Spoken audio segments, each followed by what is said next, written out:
In 2010, Michaela Harte married John McAreavey. 11 days later, she was murdered while on honeymoon in Mauritius. The police botched the investigation. The lawyers mocked the system, swaying the media and jury, and the defendants were acquitted. The unsolved murder of Michaela McAreavey would change Mauritian law, strain country relationships, cause death, and be the butt of gross sectarian disrespect.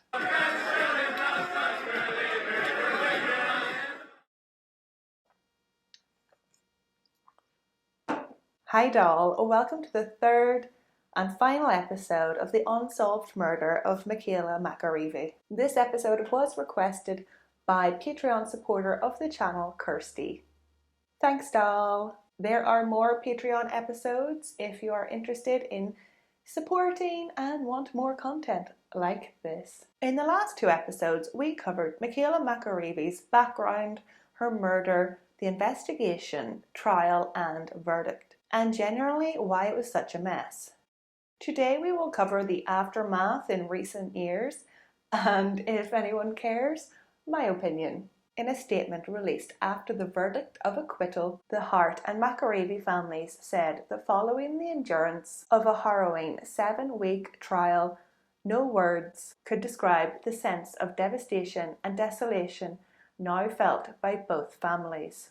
The Mauritian government also released a statement saying that the government and the people of Mauritius continue to share in the family's grief and agony and are considering all options for further action, and the government here were not lying. Within 10 days of the verdict, a new squad of investigators was put on the case, and there was a major change to the Mauritius law. Defendants or suspects accused of a crime in Mauritius, found acquitted, can be tried again. And this is actually a very rare law, only existing in a few countries. Michaela's family were glad to hear this news. There could be a new trial if there is fresh and compelling evidence. Since the acquittal, the McAreavey and Harte families have expressed that they do believe Avinash and Sandeep are responsible for the murder and do not believe their claims of police brutality and coerced confession, stating that 3 different doctors examined the men 3 different times and found no evidence of police brutality or marks or torture. The family also point to the facts and details included in the confession and the fact that after confessing, Avinash spoke with his father, and apparently Avinash broke into tears, crying and telling his father, "Forget your son, he has made a huge mistake." Of course, this huge mistake could be referencing anything, the murder or the false confession. But according to Avinash, he said he was referring to a gas cylinder. He and his father had fell out, they had an argument about it a week or so prior, and this is why he was crying. Don't know about that. After the acquittal, Avinash and Sandeep's lawyers called for all of the evidence gathered to be given to non-Mauritian investigators. Some Irish people started an internet campaign calling for a boycott of the Mauritian tourism sector. Irish politician Sean Kelly supported the campaign, saying no justice for Michaela McAreavey in Mauritius. It is a massive indictment of Mauritius authorities' incompetence. No Irish should visit Mauritius yet until justice is done. Only 3 days after the murder, a Mauritius newspaper released exclusive crime scene photos. 12 black and white photographs of the crime scene, of the hotel room, and Michaela's body. This intensified the boycott calls, and the Irish government lodged a formal complaint with the government of Mauritius. The Mauritian police launched an investigation into how did the newspaper get these photos. They raided the newspaper offices, but shock and horror, there were no photographs to be found. Yes, because we know the police sold the photographs to the newspaper. They're dirty cops. Looking for some money.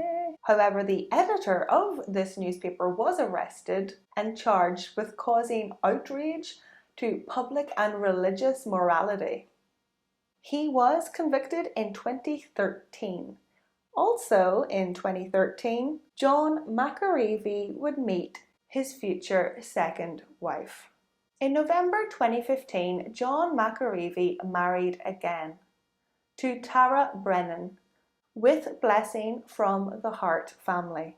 Also in 2015, John McAreavey and his family sued the Legends Hotel and received about £1.6 million sterling, although this probably only just covered the lawyer fees, travel fees, transport like hotel, as well as therapy I hope John got after that.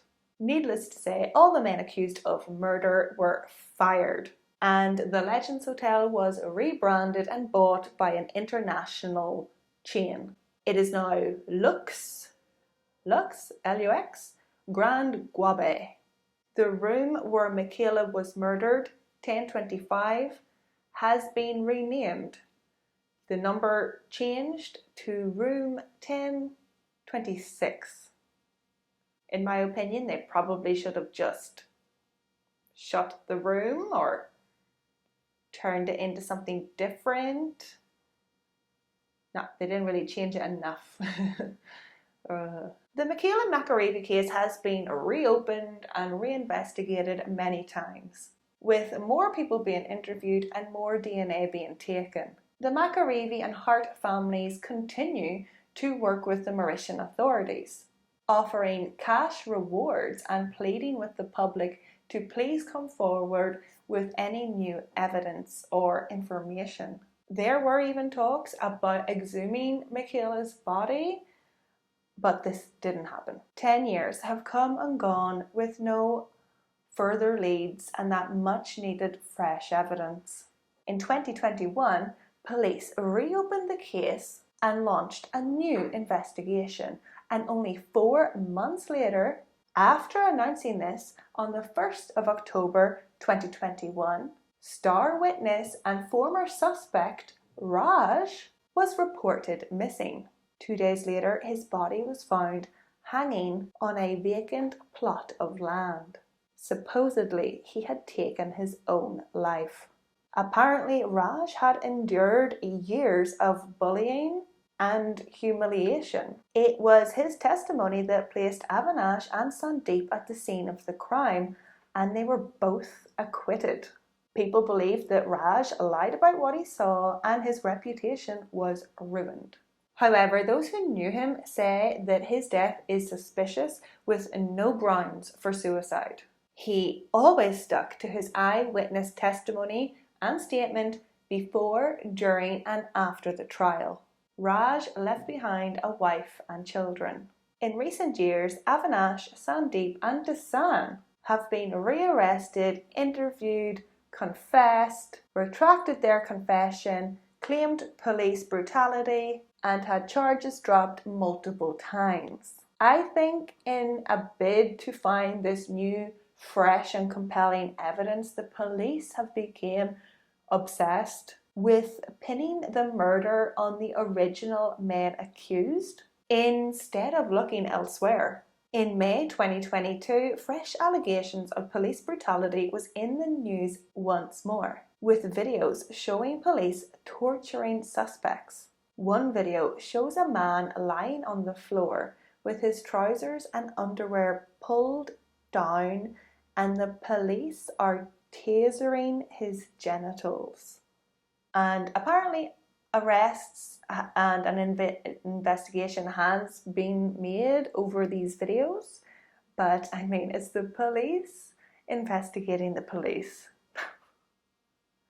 What do you think is going to happen? Nothing's going to happen. Meanwhile, lawyers for the original defendants continue to obviously defend their clients, but also continue to point the finger at John, even threatening to get a warrant for his arrest so they can re-interview him. And if you thought the Mauritian government, police and lawyers were a joke and a disservice to Michaela's unsolved murder, what happened back home was just as shocking. 10 years after the murder, a video went viral on social media, capturing members of the County Down Orange Order Hall singing in unison a chant mocking the murder of Michaela McAreavey. It was broadcasted live on Facebook while they were celebrating the Queen's Jubilee.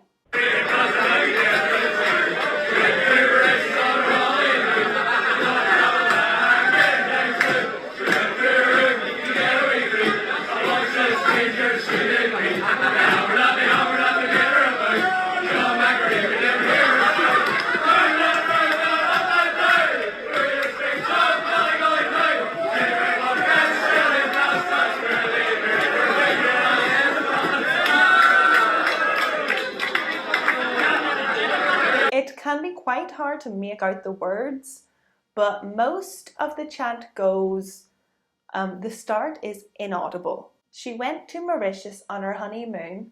She went to her room to get a wee treat. A bunch of strangers she did meet. They hammered and they beat her about. John McAreavey gave her a shout. Round and up and down, through the streets of Ballygully town.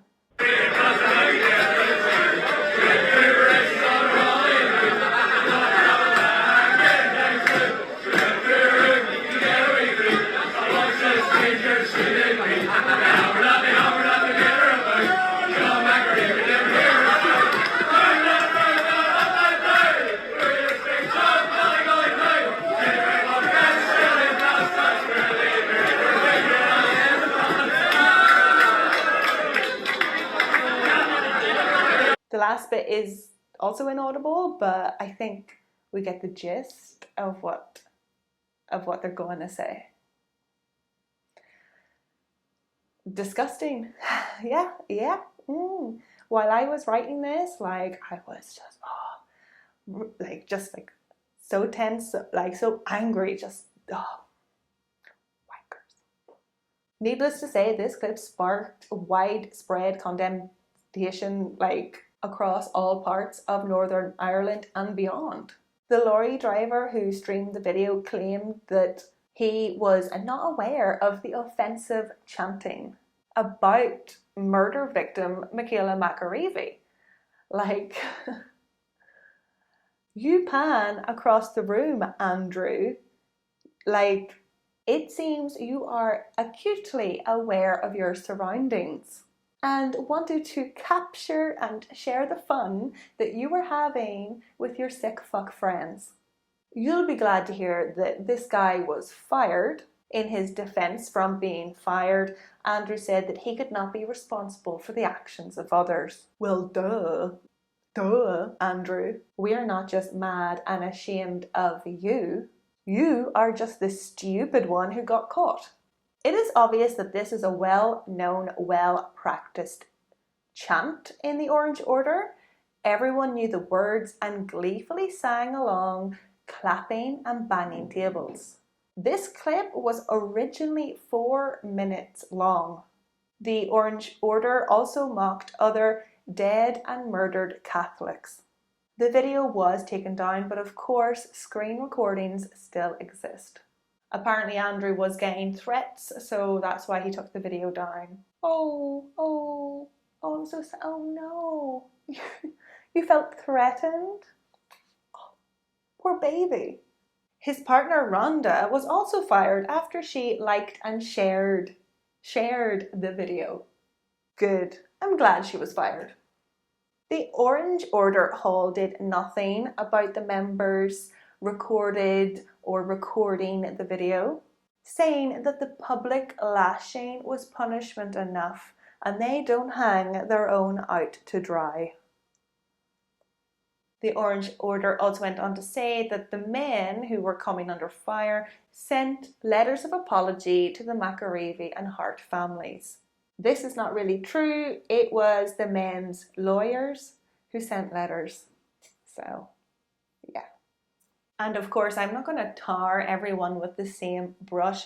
If you read the comments under this video, wherever you find it, most of the comments are from people in the Protestant community saying how deeply ashamed and disgusted they are by these actions and this song and behavior that, like, you know, don't tar everybody with the same brush, just the people in the video.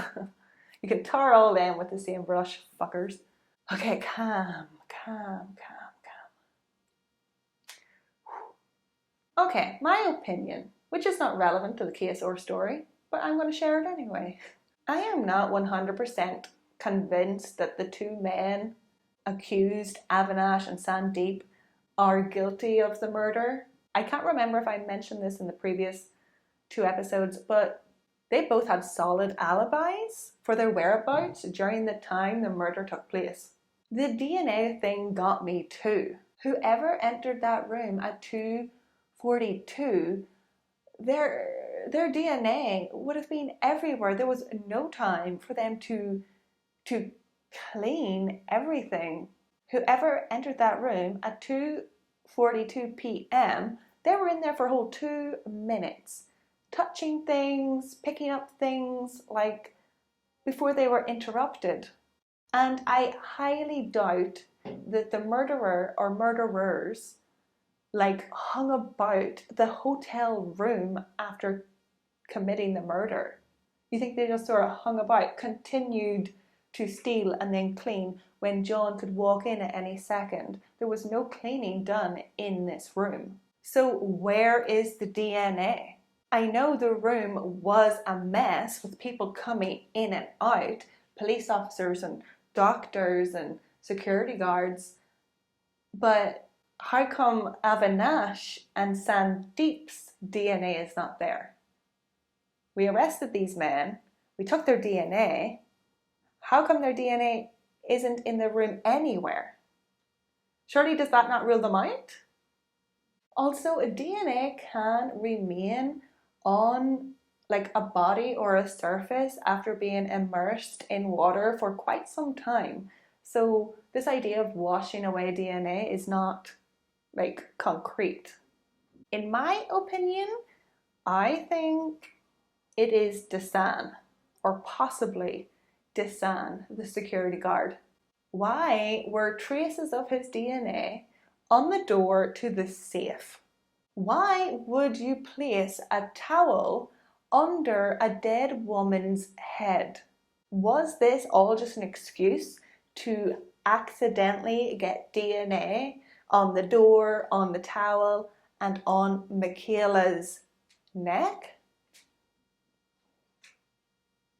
You just if you come in later and start going, oh, I'm just touching things, I think it's totally plausible that it's him. And why would you need to go over to the safe if the towels are in the bathroom? Ugh.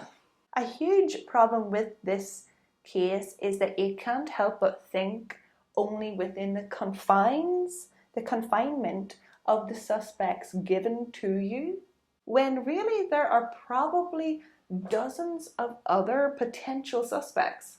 Another thing missing in this case that I never seen brought up was, like, defensive marks. Did the suspects have, like, scratches on their body? It was just such a short time frame. There has to be DNA there. There has to be. And many people have been tested since this murder, so I suppose we're just waiting for somebody to do a 23andMe test. That's where we're at. Since Michaela's death, John has remarried and had children. This in no way means that he loves Michaela any less, and it must have been very hard for him to accept someone else into his broken heart. And Tara must be a lovely, devoted, understanding wife. She supports his continuing fight for his previous love. Michaela's family say they will never stop fighting for justice, although it is a constant struggle, as so evidenced by everything we have covered in the last 3 episodes. It has been a hell of a ride. It has been awful, awful. My love and thoughts go out to Michaela, her family and friends, and I hope one day she does receive justice. If you enjoyed this deep dive, please let me know in the comments and tell me what case I should deep dive into next. Like, follow, slan and share. No, wait, wrong way round. Okay, I didn't know where to put this, so I just thought I would put it here during the credits, the Patreon credits. Thank you to the Patreons. Their names are on the screen now. So I didn't know where to put this, so I thought I would just put it here. So the island of Mauritius was just like a rock before the Dutch got there, never touched by humans. And this island is, or like was, the only known island that inhabited the dodo. This is where the dodo's from. Depicted in this Dutch drawing, we can see the animal synonymous with human-driven extinction. And Mauritians love the dodo. It's like their thing. The coat of arms of Mauritius consists of a sambir deer and the dodo. And if you Google dodo in Google Maps, there's like so many businesses and restaurants with the word dodo in the title. It's like fantastic. And their national football team is called the Dodos. Anyway, sorry, I love it. I thought it was so cute and I had to include it. Fun factoid. Bye.